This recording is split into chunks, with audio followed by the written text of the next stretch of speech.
అమ్మ జయంతి వచ్చారా? అదేంటమ్మా అంత వెటకారం? లేకపోతే ఏంటండి, ఇక్కడ ఏ క్షణం ఏం జరుగుతుందో అన్నీ పోసగుచ్చినట్టు నాతో చెప్తానని చెప్పిన మీరు ఇలా చేశారేంటి? ఓహో, బ్యాంకు వ్యవహారం డబ్బు ట్రాన్స్ఫర్ గురించా నువ్వనేది? అదే అదే. ఇంత జరుగుతుంటే నాతో ముందే ఎందుకు చెప్పలేదు? బాలేదానివమ్మా, నాకు తెలిస్తే కదా నీకు చెప్పేది. అందరితో పాటు నాకు ఇప్పుడేగా తెలిసింది. ఛీ! మిమ్మల్ని నమ్ముకున్నందుకు నా చెప్పుతో నేనే కొట్టుకోవాలి. ఏంటయ్యో, అసలు నాకే రోగం లేకపోయినా నేను ఇన్నాళ్ళు గుండె నొప్పి అని చెప్పి అందరినీ నమ్మించింది ఎందుకు? ఎలాగైనా సూర్య చేత సామాన్య మెళ్ళో 3 ముళ్ళు వేయించాలని కదా. ఏంటండి ఉషు? సూర్యుని బెదిరించడం కోసమే కదా నేను ఇంతకాలం రోగిష్టిదాల్లా నటించింది. కానీ ఏం సాధించాం? వైద్యం పేరుతో నన్ను బయటికి పంపించారు. తీరా నేనొచ్చి చూస్తే కొంప కొల్లేరైపోయింది. అన్ని నేను చూసుకుంటాను, నీ నటన నువ్వు ఇలాగే కొనసాగించు అని చెప్పిన మీరు ఇక్కడ ఏం చేస్తున్నారు? ఇందుకా నేను నటించింది? అమ్మ జయంతి, ఎందుకలా అరుస్తున్నావు? అరవక ఏం చేయను, ఒళ్ళు మండిపోతుందో పక్కన. సరే సరే, ఏమీ కాదమ్మా. ఏంటి కాదు? వీళ్ళ దగ్గర డబ్బు లేదు, వాళ్ళతో మన సంబంధం కలుపుకోవడం అనవసరమని సామాన్యాన్ని వాళ్ళ అమ్మగారు అమెరికాకి తీసుకెళ్లిపోతే? ఓ అదే. అలా జరగదు. ఎందుకు జరగదు?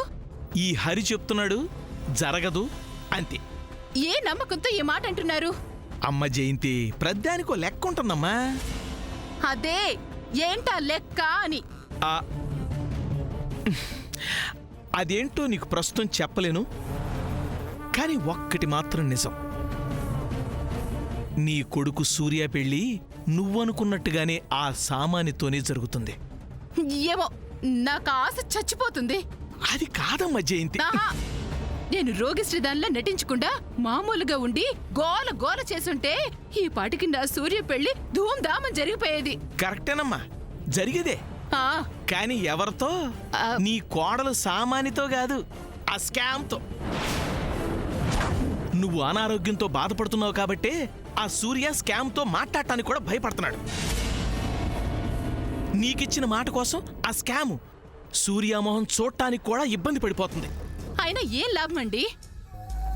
వాడింకా సామాన్య అంటే ఇష్టపడ్డం లేదు. పార్టీ ఏర్పాటు చేసి సామాన్యుని నా కోడలుగా ప్రకటిస్తే సూర్య దారికొస్తాడు. ఈ అమ్మ మాట కాదండు అని అనుకుంటే ఈలోగా బ్యాంకులో డబ్బులు మొత్తం పోయి నా విషయం పక్కదారి పట్టింది. నిజమేనమ్మా, కానీ ఇలాంటి సమయాల్లోనే మనం సంయమనం పాటించాలి. ఇక నా వల్ల కాదు. అంటే ఏం చేస్తావు? నాకే గుండె నొప్పి లేదు, ఇన్నాళ్ళు నేను ఆడింది నాటకం అని చెప్తావా? ఒకవేళ నువ్వు పైకి చెప్పకపోయినా నీ ప్రవర్తనలో మార్పు చూసి అందరికీ నీ మీద అనుమానం వస్తుంది.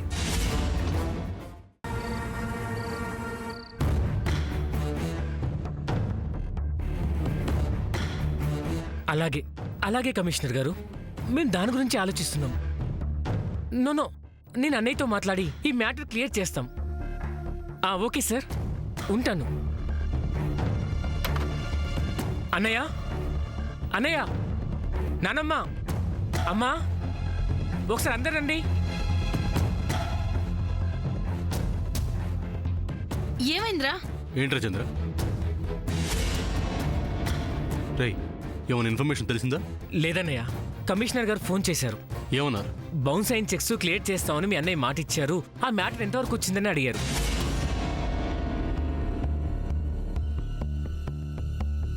వెంటనే ఆ చెక్స్ క్లియర్ కాకపోతే కోర్టులో కేసు ఫైల్ చేస్తామని చాలా గట్టిగా చెప్తున్నారు. ఇన్ కేస్ వాళ్ళు కనుక కోర్టుకు వెళ్తే మేమేం చేయలేము, అరెస్ట్ వరకు వెళ్లాల్సి వస్తుందని చెప్పారన్నయ్య.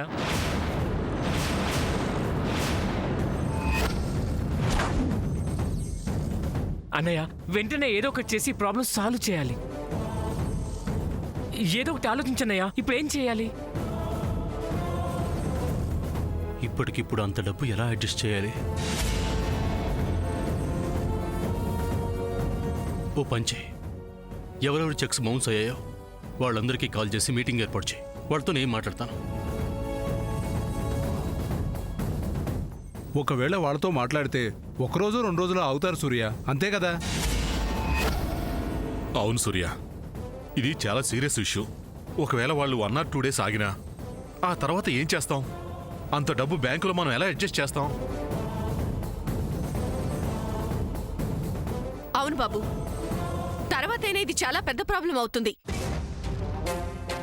కాబట్టి దీనికో శాశ్వత పరిష్కారం కావాలి. వెంటనే ఏదో ఒకటి చెయ్యాలి. లేకపోతే ప్రొపరేటర్ గారు ఎన్నో ఆశలతో ఆశయాలతో నిర్మించుకున్న ఈ వజ్రపాటి గ్రూప్ ఆఫ్ కంపెనీస్ చాలా అపవాదులు మోయాల్సి వస్తుంది. నా ప్రాణం పోయినా అలాంటి అపవాదు ఈ ఇంటికి రానివ్వను నాయనమ్మ. ఏం చేస్తే ఈ సమస్య నుంచి ఇమీడియట్గా గట్టెక్కగలమనేది ఆలోచిస్తున్నాను.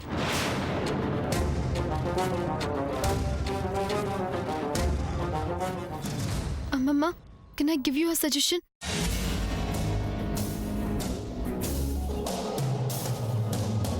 ఇమీడియట్ గా ప్రాబ్లం సాల్వ్ అవ్వడానికి ఒక ఆలోచన చేశాను.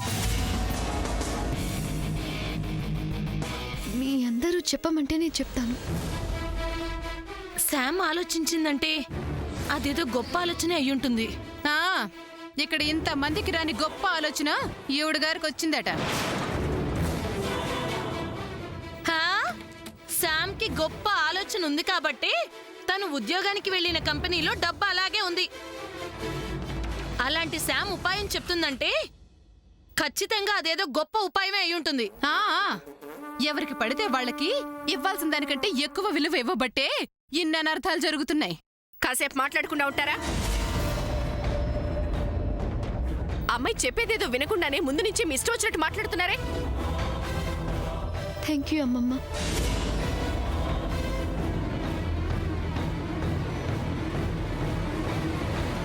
నేను చెప్పబోయేది మనసు కాస్త కష్టంగాను ఇబ్బందిగాను అనిపించవచ్చు.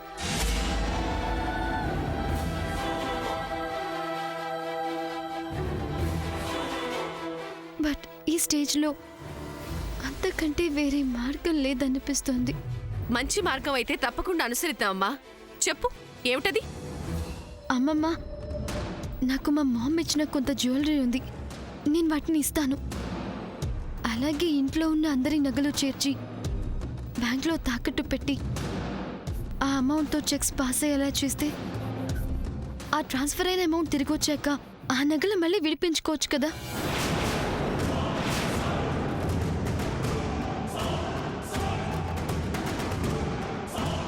ఈ అమ్మాయి చెప్పిందేదో నాకు సమంజసంగానే ఉంది. మీరంతా ఏకీభవిస్తున్నారా? అవునమ్మా, చిన్నపిల్ల అయినా చక్కగా ఆలోచన చేసింది. అలాగే చేద్దామమ్మా.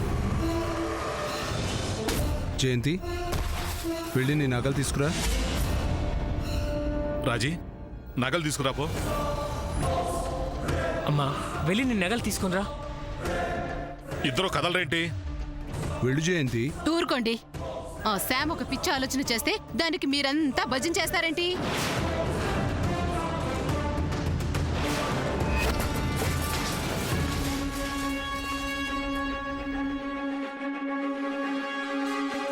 ఈ ఆలోచన మంచిదే కదా పిన్ని. ఏంటమ్మా మంచి? మంచట మంచి. అంతగా మంచి అనిపిస్తే నీ నగలు తీసివ్వు.